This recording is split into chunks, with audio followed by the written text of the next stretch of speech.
He spoke to more than 200 million people during his life. Known as a friend of presidents, he met with every American president, starting with Harry Truman all the way to Barack Obama. He was a key figure in reviving the American evangelical movement, the first Christian to preach publicly behind the Iron Curtain and in communist countries after World War II. He drew huge crowds from Budapest to Beijing. Dan Harris takes a look back at Graham, a man who brought inspiration and comfort to so many.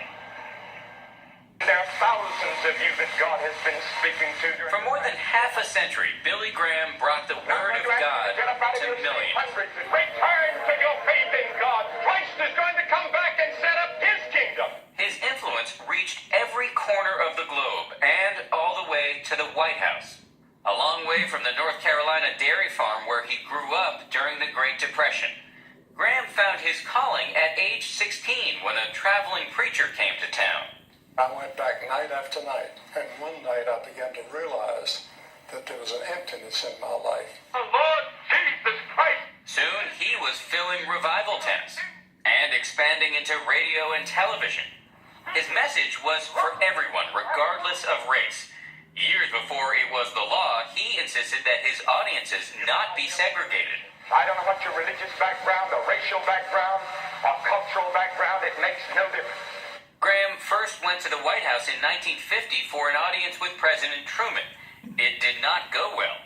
But he hit it off with President Eisenhower and came to be known as the unofficial White House chaplain. He befriended and vouched for JFK, helping him overcome anti-Catholic prejudice.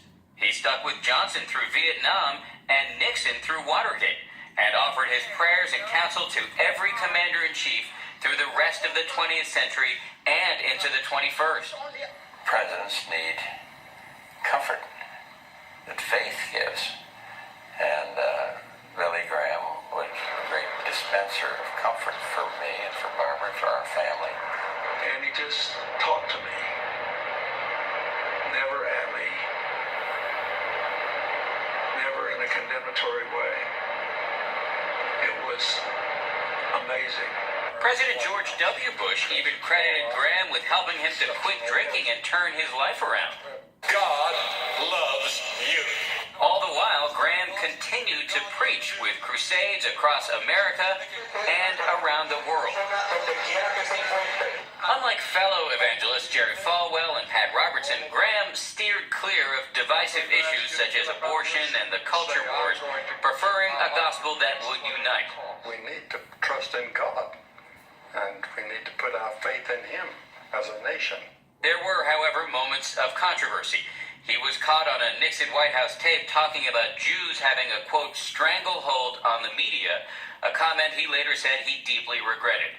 Even at the height of his fame, Graham lived a simple life in North Carolina with Ruth, his wife of 64 years, who died in 2007.